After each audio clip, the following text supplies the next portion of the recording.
A promise is only as good as the man who makes it. Don't go away.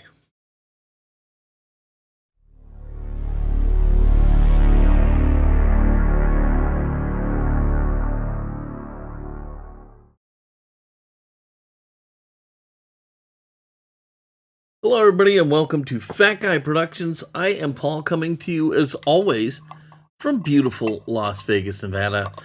And on the topic of promises, seriously, they're only as good as the person who makes them. I like to try to live up to my promises.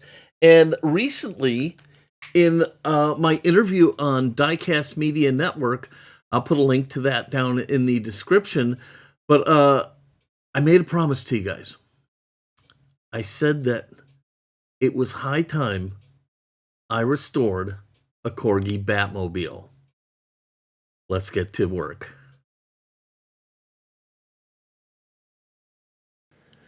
Well, here it is, finally, a Corgi Batmobile. I've had this on the schedule for a long, long time, but in keeping with my weirdness, I just have never gotten to it. I don't know why. But I promised I was going to do this during my interview on Diecast Media Network, and so here it is. As you can see, it's got a broken windshield. None of the stuff works on it, and it just looks like poop.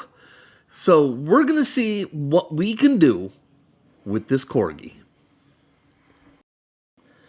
Now, don't be fooled by the magic of video, because this thing was a real booger to take apart. There are 6 mushroom rivets down on the bottom that you're going to have to drill out. And even with those, what I thought was well drilled out, getting the halves apart was a bear, especially because the metal isn't the most robust. And so if you're using a prying tool, you can, and I did, get a little deformation in parts. So you got to be really, really careful as you're going about this. But you've got the 6 mushroom things, and I'm going to go ahead and use my Vix Bits and shielded drilling to get those off. And I'm going to fight with this for way, way longer than you're going to see here in the video before finally having some success in getting this little devil apart. Now, there might be some viewers who are tuning in to watch this Corgi build who don't regularly watch my channel. If you're not a regular, please subscribe, give this a thumbs up, click the notification bell, all of that good stuff. But in case you don't know, the Vix Bits are a woodworker's tool used for drilling centered holes for cabinet hardware. And what I do is I use them because they've got a drill bit inside of a sleeve, and I use the sleeve to help center that on the rivet head. And it gives me a nice, good centered drilling point, and it works fantastic. You can find links for buying these Vix Bits by going to my Amazon page at www.amazon.com/shop/Paul Udelis, and there you can find the Vix Bits that I use. They are invaluable if you want to do things like Corgi or diecast of any kind, restorations or customs. So anyhow, enough of that. Now, like I said, this thing has been really grumpy. As a last resort, I'm using a spring-loaded center punch to try and drive this car apart, and that actually is starting to work. And you can see I've almost got it apart. I have bent the front a little bit, but not so much. I knew enough to stop. I should be able to fix it. It shouldn't be a problem, but man, you really got to be careful, and I cannot tell you how difficult getting this thing apart really was. It was not fun.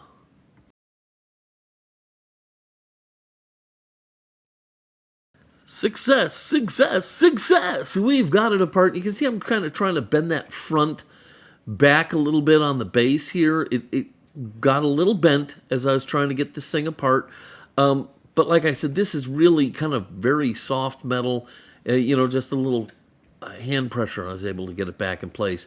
There's the chain cutting blade. It just kind of plopped out of the car.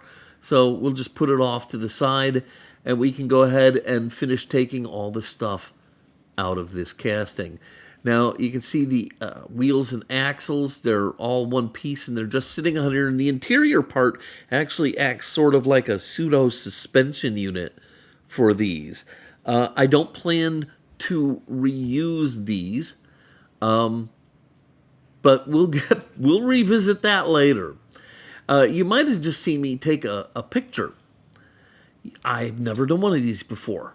Take pictures. I'm going to take more pictures. Lots and lots of pictures, okay?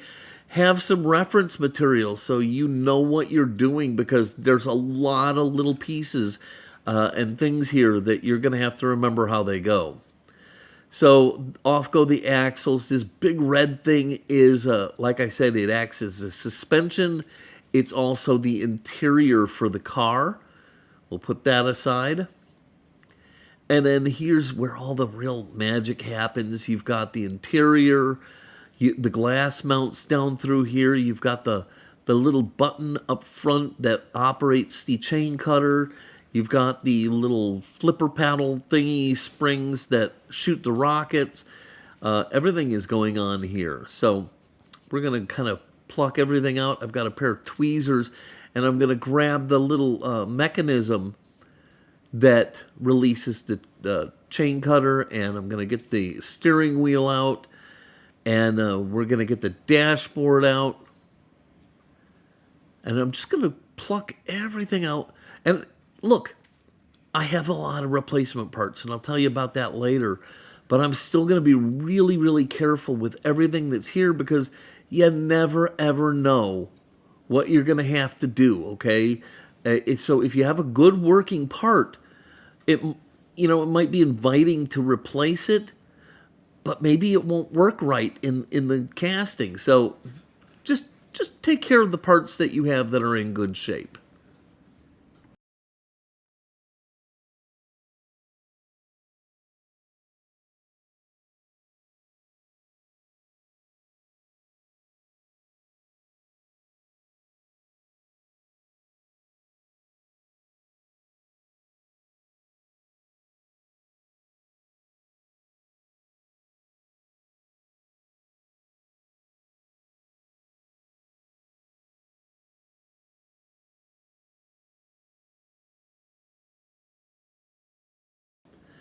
So I'm to a point where there's the part that's called the cage, and it's a cast metal piece, and it's actually riveted into the base. So we're going to have to drill these little tiny rivet heads out of here to get the cage out. The cage is locking the glass into place, and the horns, and the mechanism for firing the missiles. All of that is held in by the cage. And so we've got to go through, and we're going to have to drill out these tiny little rivets inside of here so that we can get that out. So we'll go ahead again. We're using Vix Bits, and we'll just run this and drill those away so we can move on.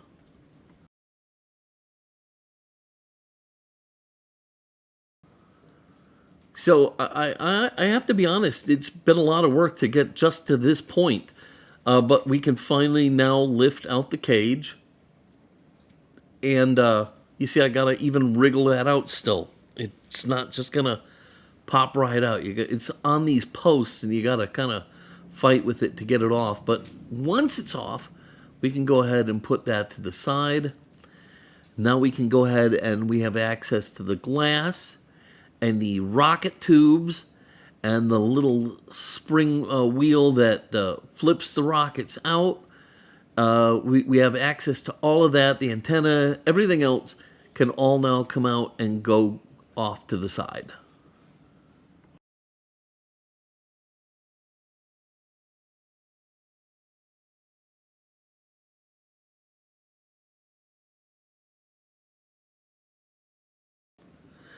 So now look, there's a guy out there, Robert Willis, who has done a lot of these, and he has a lot of great information. And don't for one second think that I'm putting him down, but honestly, there's some issues. His videos are a little they're not really clear. It's hard to see what's going on. And I don't know if his videos are backwards or if he's got a different casting where the driver's on the opposite side because he's from over the pond or what have you. But as useful as he is, there are some things to overcome, and I'm going to try and address some of those. And I just wanted to mention it that I am not trying to put him down in any way, shape, or form, and if it sounds like that, then I offer a public apology because I have nothing but respect for the work that he's done. So I've got the body and the base in the stripper. We can set that aside, and then we're going to go ahead and pick up real quick before we move on.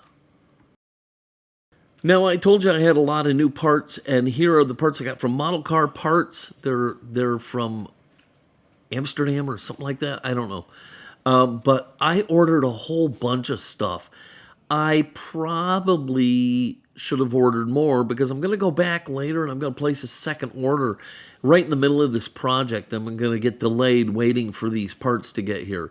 I originally ordered what I thought I needed instead of just ordering everything, which is what I should have done. That way I had choices.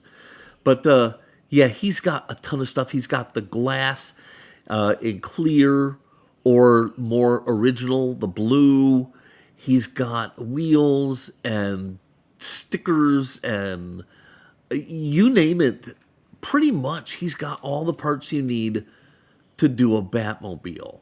So just go ahead and get the parts ordered. I'll put a link right here so you can see it, and I'll put it in the description.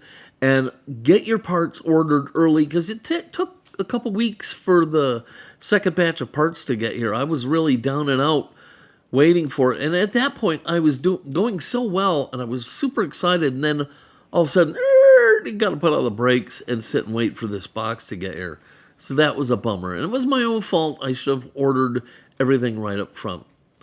So, yeah, I have all these parts, and that in and of itself is pretty exciting.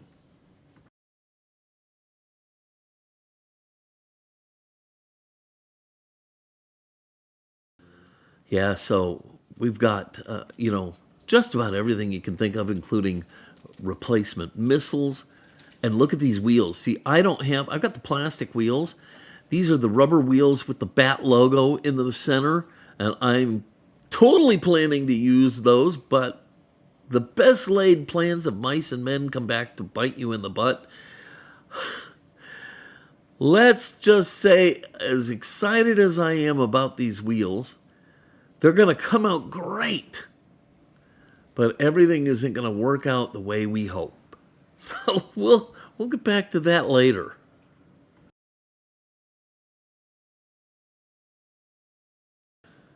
So there were a lot of variations of the Corgi Batmobile, and I thought they all had the moving flame that went out of the back of the car. They don't. And of course, the one I have, the flame doesn't move. I thought it did. I thought it was broken. It's not. It's not intended to move. You need a special rear axle to have the moving flame. And because this car was not intended to have the moving flame, I don't have the correct axle. And so, yeah, I'm a little bummed about that because I always enjoyed the moving flame. Maybe, just maybe, I'll get another Corgi and we'll do another one of these in the future because I'm going to have a lot of parts left over. So we'll see what happens. Okay, so the body and the base sat in the stripper for about 30 hours, and it's time to get it out. So what we're going to do is we're going to open it up. We're going to dig out, and see, I've dropped my lid in here. This is a major bummer.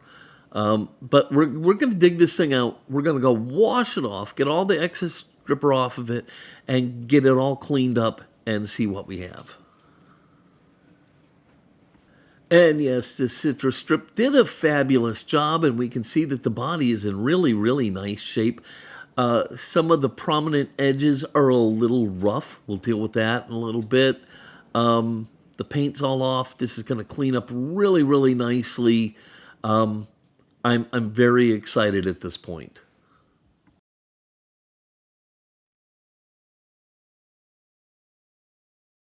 So now, like I do with all of my die-cast cars, it's time to go ahead and pay attention to the details here. So I'm going to dry in all the nooks and crannies, make sure there's no residual strippers still in there, make sure there's no flecks of paint still, there's no damage that needs to be addressed. So as I'm going over this car, I'm really kind of giving it a checkup at the same time so I can decide what I have to work with. And just like I do with all of my Hot Wheels and whatnot, I'm going to hit the entire casting with my brass bristle brush.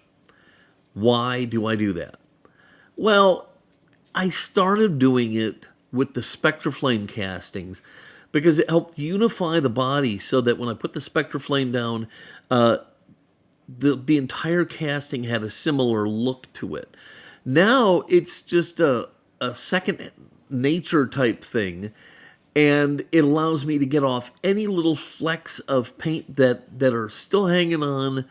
And again, yeah, it does kind of smooth everything out and make everything, consistent. And it's going to allow the paint to go better. And at the same time, I am still examining the casting for flaws or damage that I'm going to have to pay attention to. Okay, so everything's looking good. I'm going to just kind of quickly fit these two pieces together, make sure that they're looking right. Because remember I said the base had gotten bent a little bit when I was trying to take it apart? I'm just kind of looking at how everything fits together. I'm making sure that when I rebent everything, it looks right.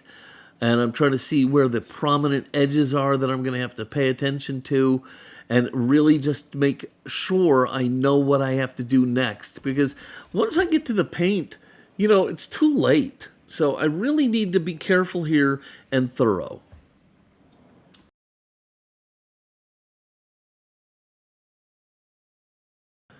So I noticed the prominent edge along the sides of the car were kind of chewed up a little bit. And so I'm just going to lightly file those to clean them up a little bit. They're right out in the middle of the car. They're very visible, and you want to make sure they look right. So we're just going to hit them up with a diamond file really quickly to smooth everything out.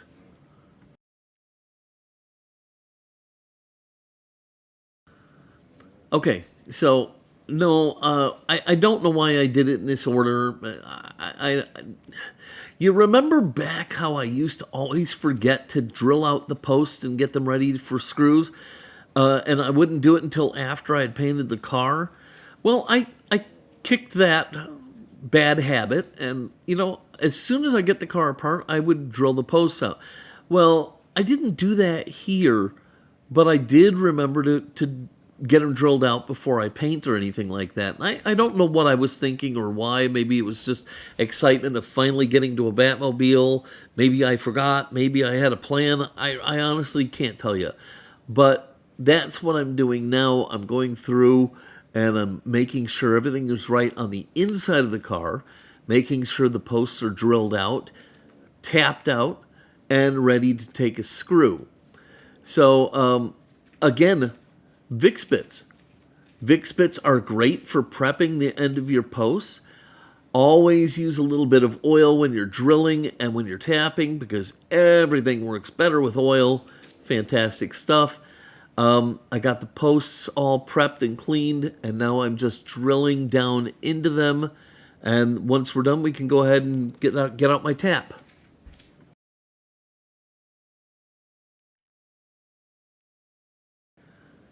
Okay, so remember I said there were 6 posts that needed to be drilled out at the very beginning, but there's only 4 in here. That's because 2 of them are part of the cage, okay? So just so you're paying attention to that.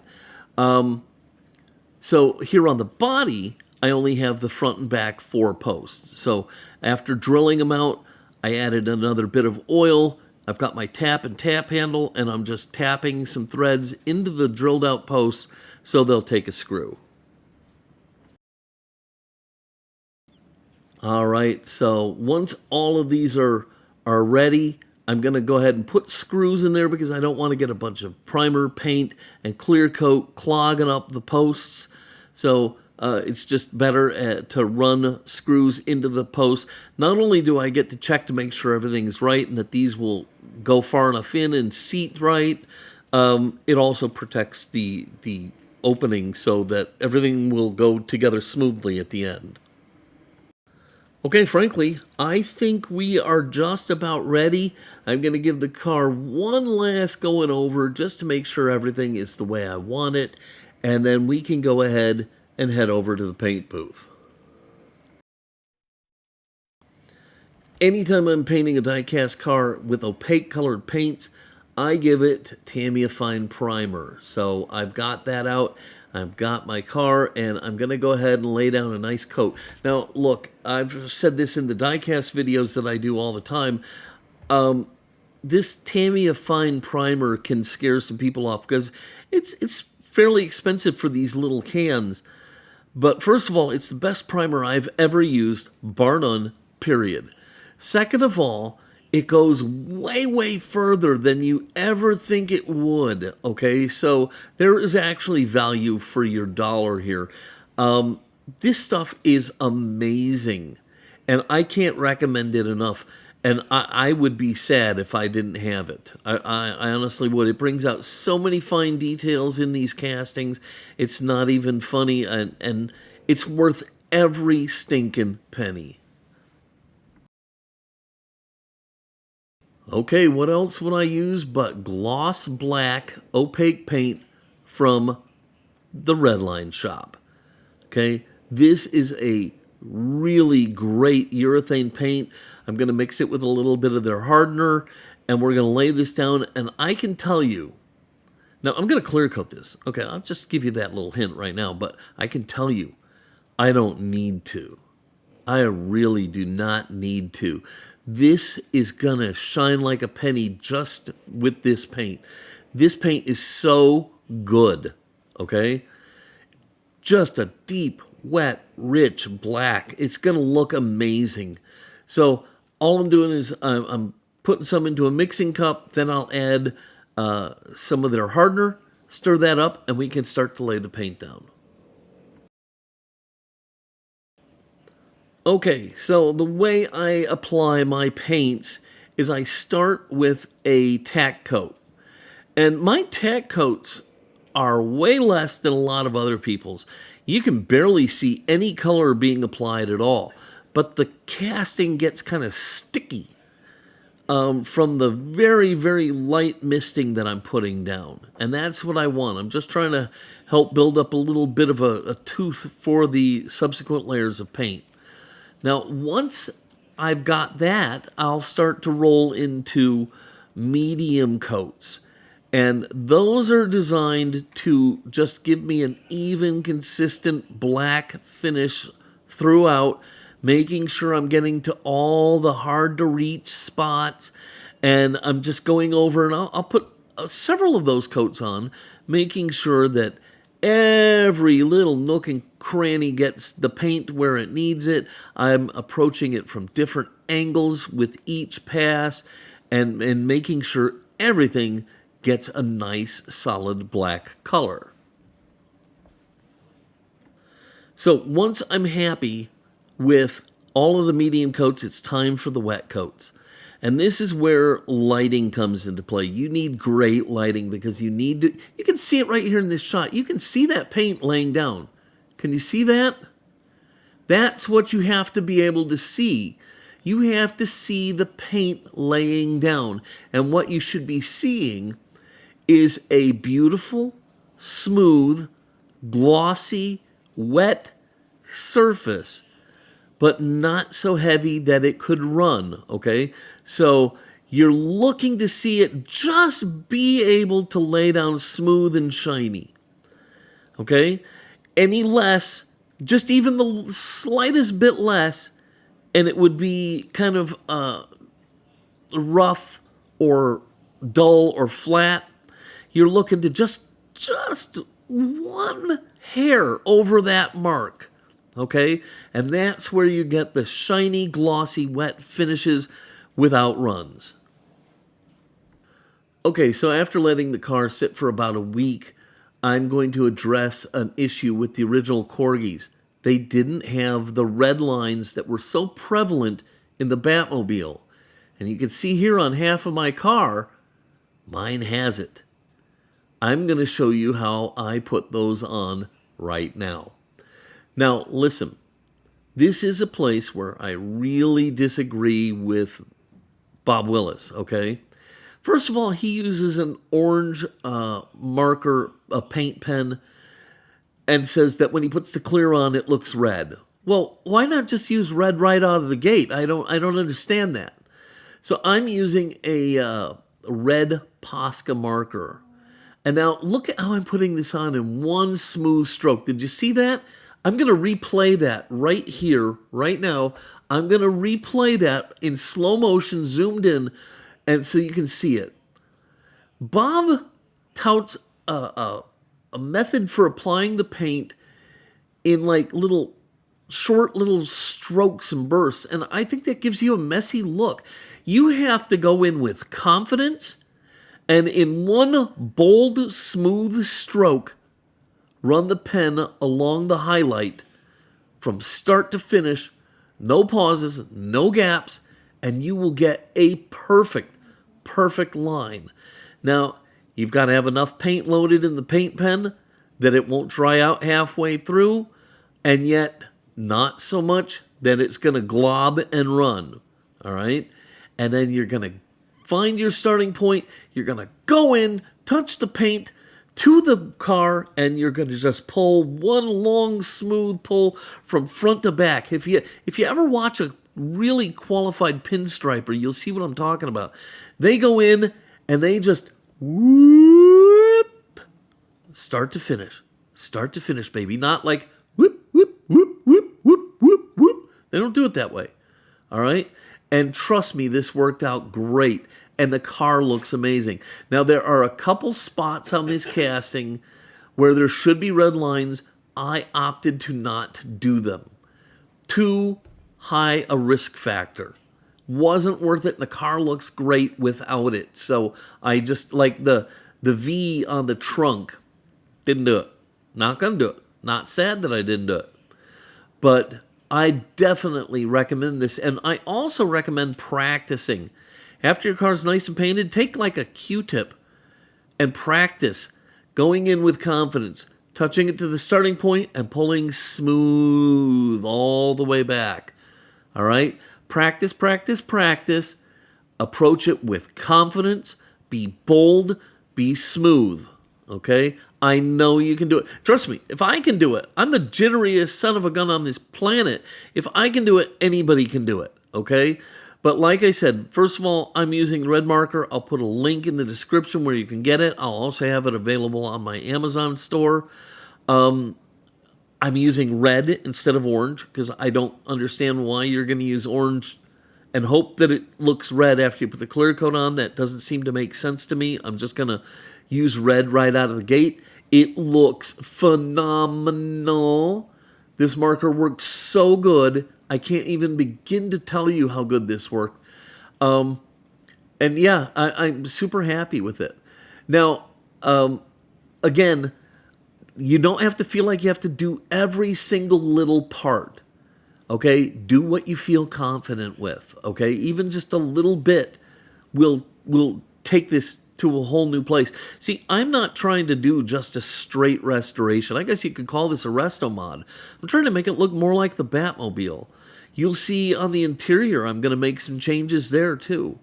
And it just had to have the red lines. And I got to be honest, I was afraid, but I pushed past it, and I got it done, and it was worth it.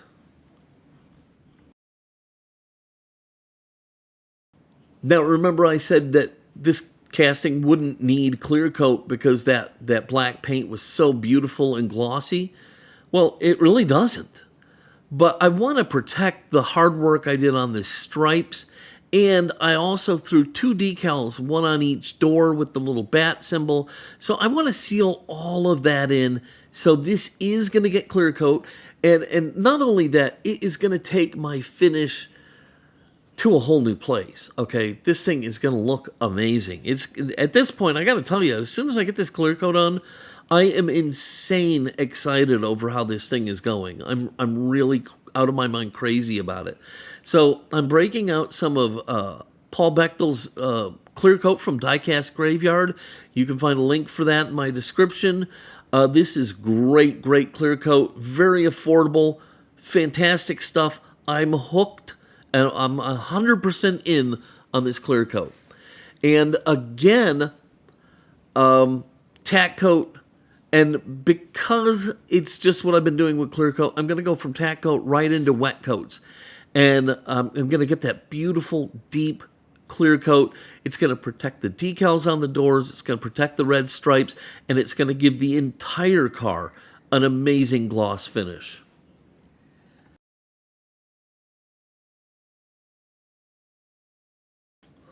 Okay, so now it's time to pay attention to all the minutiae of this build. Everything gets washed and cleaned, brass bristle brushed, painted, whatever it needs to look spectacular. I'm going to work my way through all of the parts. Here's the cage. I'm just getting it all shined up. But, you know, I've got to make choices. What glass am I going to use? What wheels? What am I going to do? What decisions am I going to make?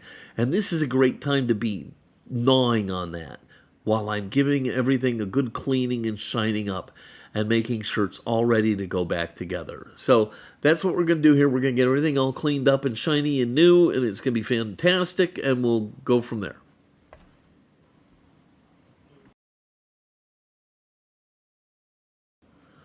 Okay, so I had said that I wanted this to be more like the real Batmobile, and that's why I did the red stripes.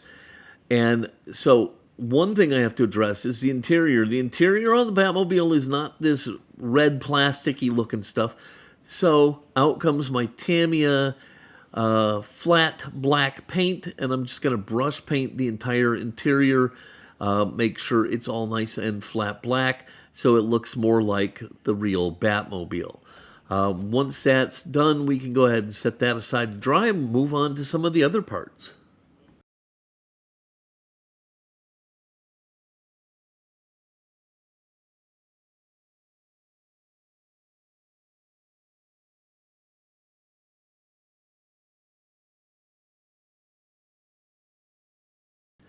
So the dashboard that the car comes with is all chromed out.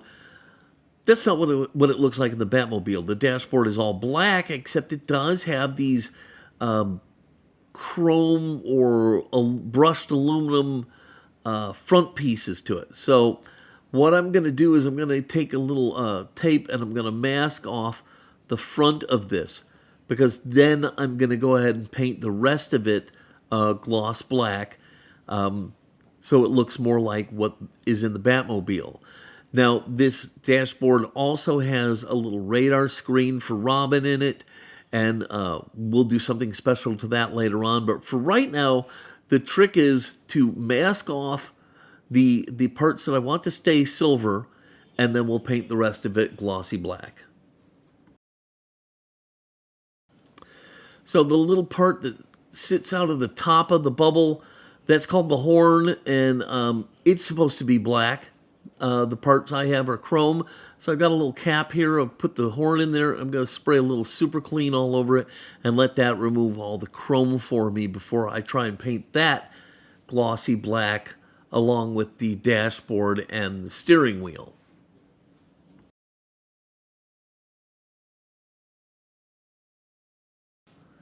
So while the super clean removes the chrome from the horn, I'm going to take you on a journey and show you a complete waste of my time.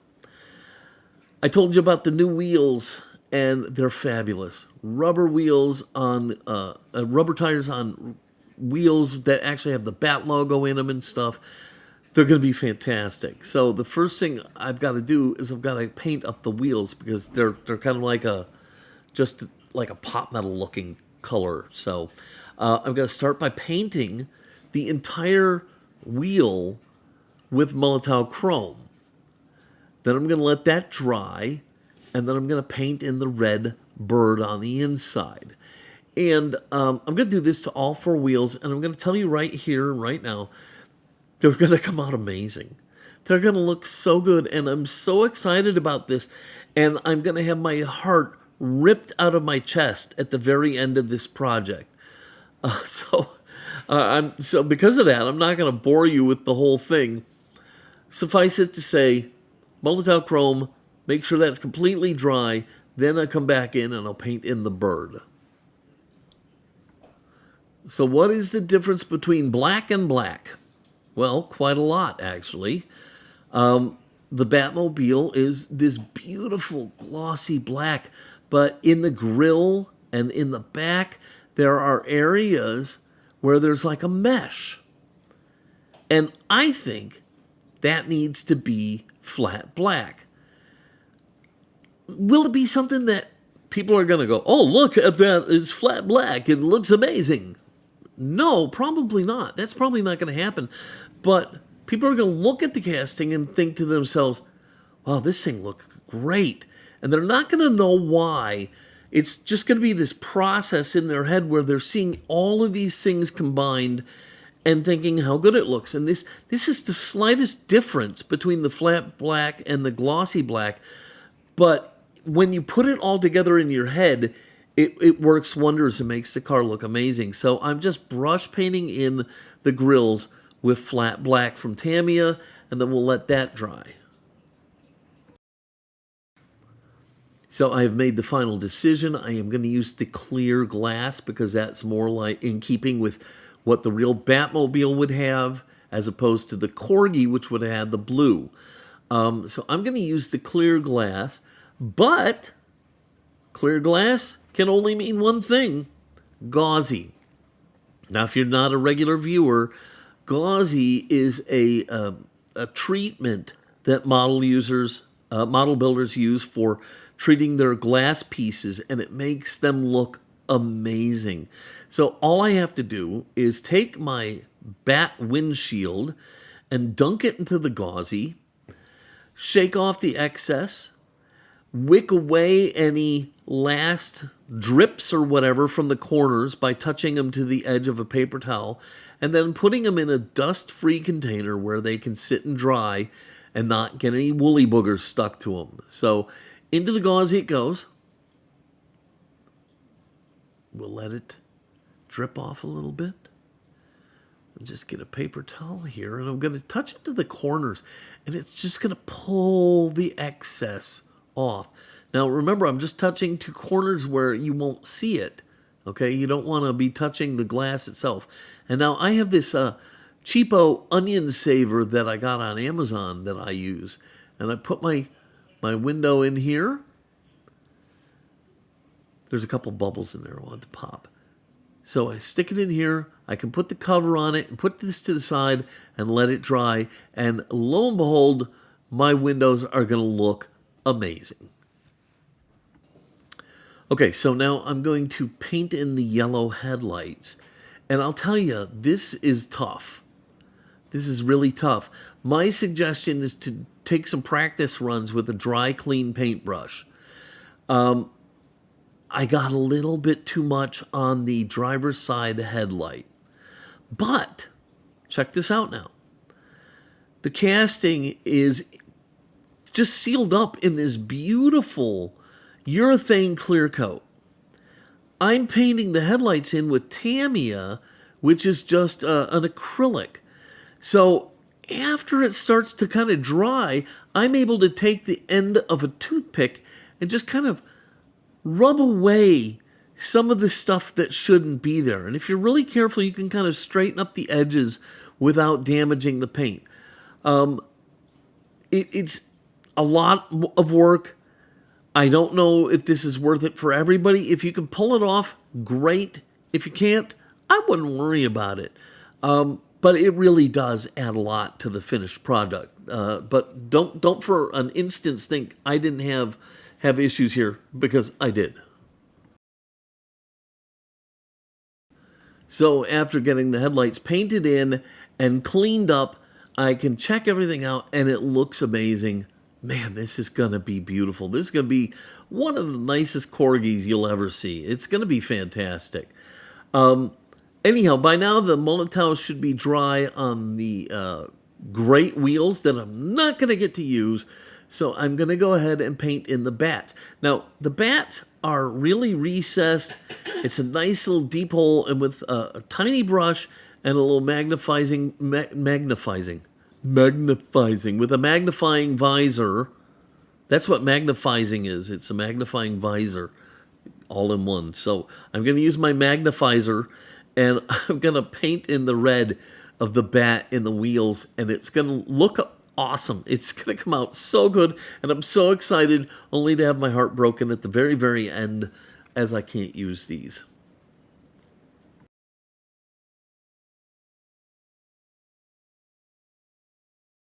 So the black paint on the dash is dry, and like I told you, there's that little radar screen on Robin's side of the dashboard, and what I'm going to do is I'm going to paint it in with Molotov Chrome, and make sure that that's all nice and shiny, and then let that dry. And then I'm going to go over it with some Tamiya Clear Green, and that'll give it a nice kind of reflective, glossy screen look. It should look pretty cool. And then with that masking I did earlier, so you still have that chrome on the front. It really, a ton of detail right here in the dashboard. But I've pretty much got everything ready to go, and got all the parts laid out. I'm feeling good about everything.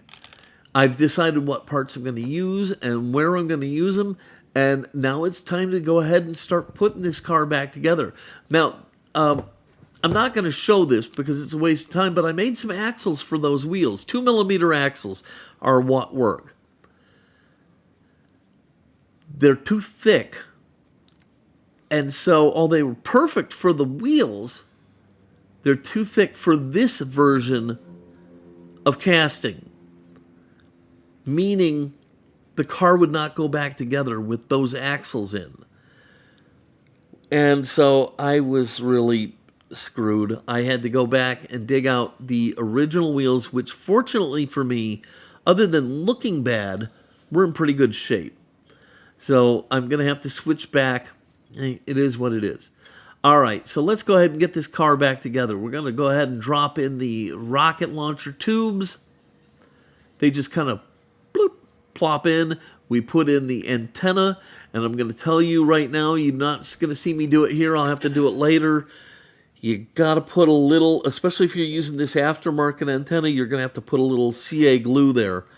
Otherwise, that antenna is just a big floppy mess, okay? So make sure you use a little CA glue. We got the antenna in. We got the rocket launcher tubes in. We're going to lay in the little knurled wheel that we use to launch the rockets. That's going to lay into its spot. Then we're going to take the little button that goes up in the front that releases the chain cutter, and the narrow part goes the long way of the car, so just so you know. All right, we got that laid in, and later on, you're going to have to make sure that's lined up right, because it's going to mate with a part in the base, so you got to make sure that's in right. Okay, so we've got all those things in, and now we're taking, and I cleaned up the spring a little bit, because it was kind of, didn't look good. So I cleaned up the spring, and it goes in this little compartment in front of that button. And what I did is I kind of hooked the back all the way down in, but I left the end that's toward the front of the car as far up as possible. Because now we're going to put the little sliding mechanism, and it's got a hook. And that hooks onto the spring. And that's why you leave it up in the air as far as you can, so you can get that hook on there.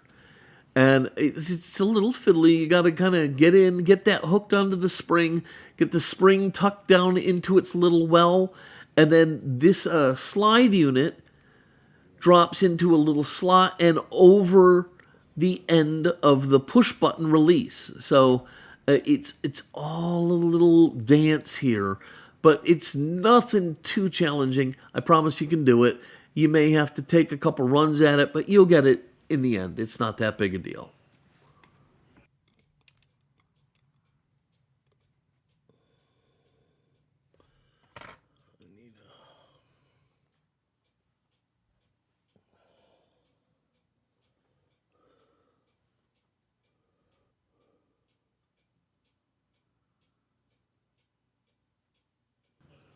Okay, so remember I told you how you save all your parts because you never know what's going to work and what's going to work best. I have found that in my casting, the original chain cutting blade worked best. So I'm reusing that. I'm changing the spring on it. Put this new spring on it, set it into its groove, and it will feel, your spring should feel like it has no tension on it at first. It tensions itself as it's folded up into the car body. So if you're doing it right, maybe I can draw a little picture of how it's supposed to look right here and put it right here. That way you can see what it's supposed to look like. But then once you got the spring on in the proper position, the blade just kind of sits in its groove in the out position. Now on my glass, after it dried, you'll notice I took a little Tamiya clear red and I painted the dome light on the top. Now I'm going to stick the little cage that goes over the top of that, but it doesn't stay on good, so I put just the smallest bit of CA on there so that when I put this down on there, it'll stay. And by the way, yes, I painted the cage with Molotow Chrome a long time ago and let that dry. So now we've got the cage with the red light inside it on the beautiful glass that has the gauzy on it.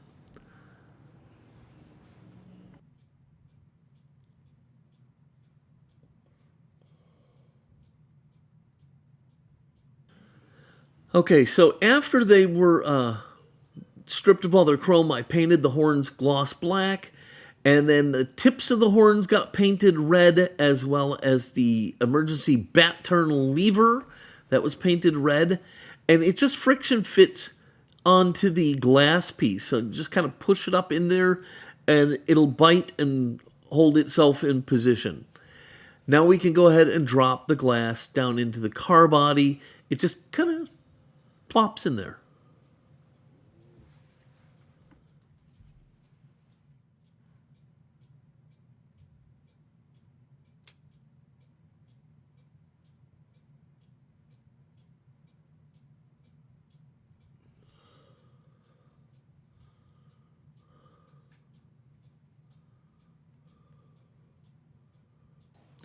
So the bat phone is just a little plastic piece that snaps into the cage. I took it out, painted it gloss red instead of that cheesy plastic red. I painted the fire extinguisher in the cage, painted the cage parts that were visible gloss black. And something I didn't do that you're gonna want to do before you do any of the painting and detailing on it, if your little springs are loose, position the cage, get a screwdriver, and tap the rivets down to tighten those springs up, okay? I had to do it later. No big deal, but it's better if you do it earlier. So anyhow, I snapped the phone back in, and now we can go ahead and drop the cage in, and it goes over those posts. Remember those little rivets we had to drill out? This is going to sit down over those posts. It's not going to sit down really good. Be careful, because once you push down on it a little bit, it's going to be hard to get it back out if you need to. Trust me, don't ask me how I know, but I know. So we're going to take that, we're going to squish it on down and lock it in place. And once everything is right and we know it's right and we're happy with it, then I'm going to put a little CA in the openings where the posts are, just to kind of lock everything together. In all honesty, I'm not 100% sure that everything is right, so I'm going to just do a quick test fit, make sure that the base goes on nicely. It does. Everything is looking good. I did knock the saw blade out of position, but that's no big deal. I just really wanted to make sure that this is feeling right at this point, because even with the interior in place, if the cage is wrong, that base would not have gone on at all. So that's looking good, and now we'll put the saw blade back in, and we can go ahead and keep on going.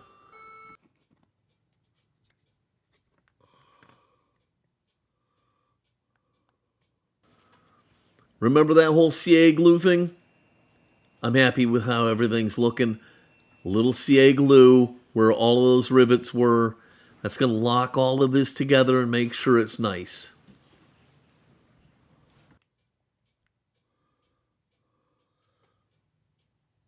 So the dashboard actually has to kind of thread in through the cage. So you got to kind of slide it in on one side. I'm going to take some tweezers and hook it on the other, and then we'll get it into position, kind of wedge it into place. You don't need any glue or anything. It just kind of is held in there by everything. You just get it in place, got to push it down and leave it. Now, you notice I've got the car propped up on a couple Kleenex packs, and I've got those sitting on top of a couple 1, 2, 3 blocks. That's because, you know, you've got the glass sticking out, the antenna sticking out. You got all this business going on the underside, so you're going to need some kind of a way to hold this up. And somebody else I'd seen had used these Kleenex packs, and it seemed like the perfect thing, so that's what I'm doing.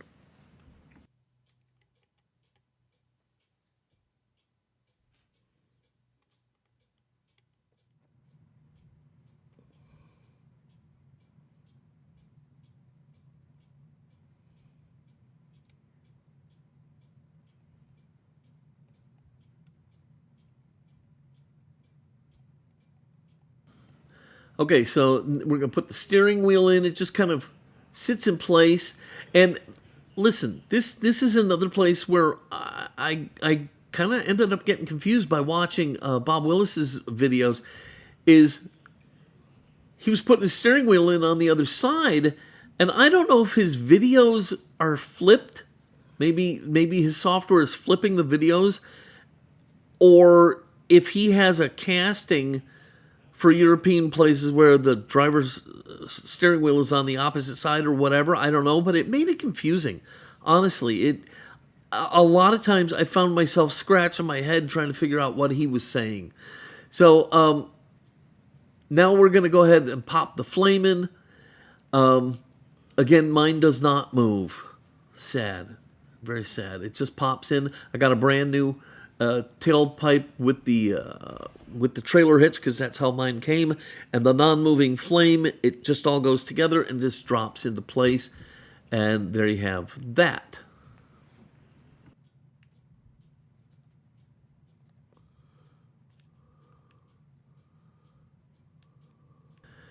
Now, Batman's hard to get into the car after the fact because of the steering wheel and all the other stuff, so we put him in now.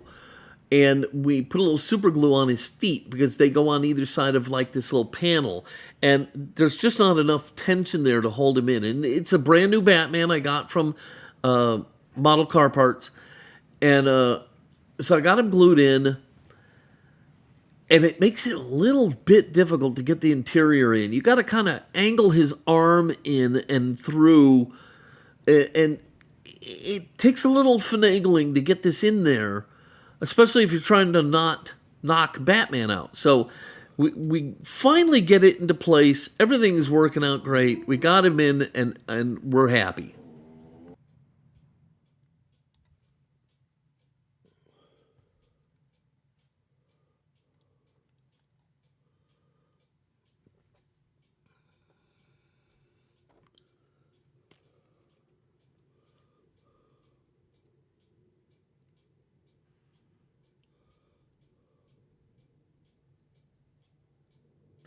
And silly me, I meant to lubricate a bunch of the moving parts, and I hadn't done it yet. So I had to pull that interior and Batman back out, go back in, put some lube where I felt like it needed to be, and now I have to fight with Batman all over again and get him in the interior back into the car. It's a never-ending battle, guys. The things I do for you. And it's just because I'm a giver. I'm a giver. This is what I do. I do these things for you. So anyhow, okay. So we'll get this interior and Batman back in place, and then we can go ahead and move on.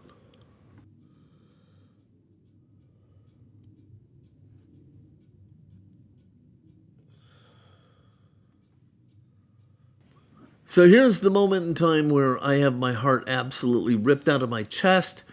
We're going to put the beautiful, beautiful wheels into the Batmobile. They just kind of sit into these troughs. And then when I go and try and put everything together, it won't go together. I'm heartbroken. Now, I probably could have fixed this by doing a lot of manipulation to the slots the axles ride in and stuff like that. But it was too risky, and I was worried that I would ruin the work that I had done so far, and it just wasn't worth it.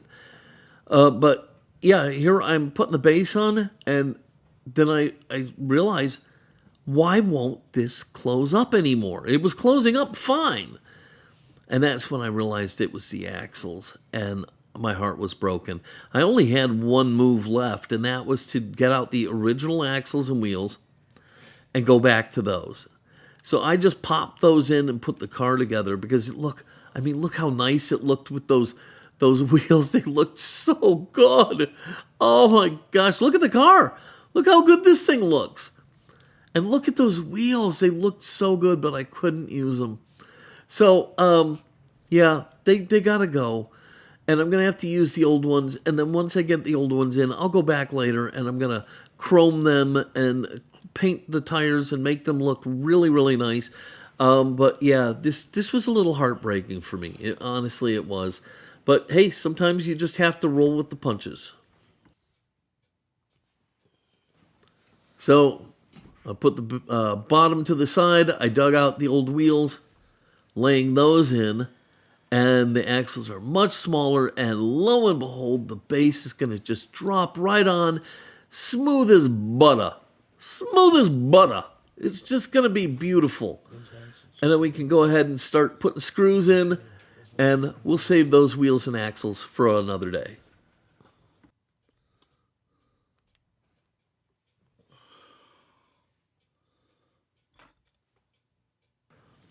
Okay, so now we're going to throw some screws into this, button this whole thing up, and man, this was a lot of fun. Don't get me wrong. Despite the heartaches, despite the struggles and the fights, this was a lot of fun, and I am loving the way this thing is coming out.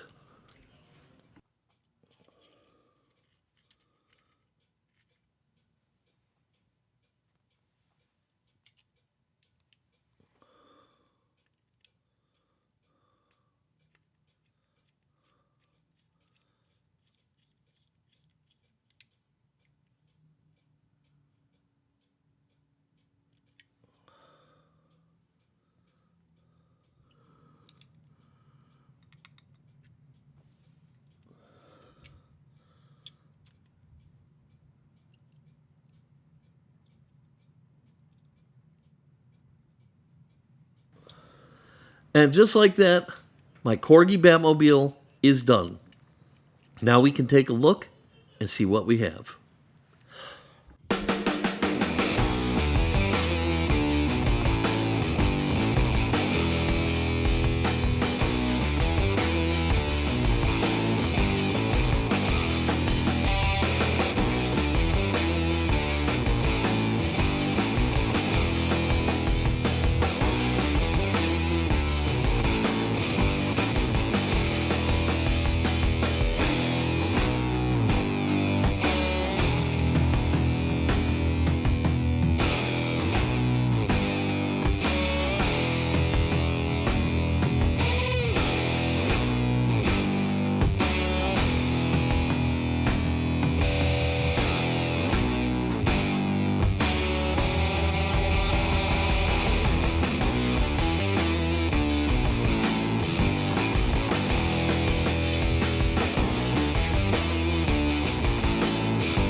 All right, there it is. My Corgi Batmobile, and it is every bit as nice as I was hoping it would be. Um, I'm even not sad about the wheels, okay? Yeah, the other ones were great, but this is what was supposed to be on here, and it works fantastic, and the car looks amazing. And this is going to sit right next to my Green Hornet, and I'm going to just love having this for the rest of my life. What a beauty. It came out so great. And it may have, from time to time, sounded like I was kind of picking at Bob Willis, but I'm not. And in fact, my endless thanks go out to him, because without his videos, I'd still be fighting with this thing, okay? So Bob Willis is absolutely the guru of corgis. Um, there's just a couple things here and there that I think should be done this way. He thinks they should be done that way, and that's fine. That's how things work. No attack on him. I love him, and I thank him for doing his videos, which helped me out endlessly. I hope you loved my video, and if you did, please give it a giant thumbs up, click subscribe, and don't forget to click the notification bell so you never miss one of my videos.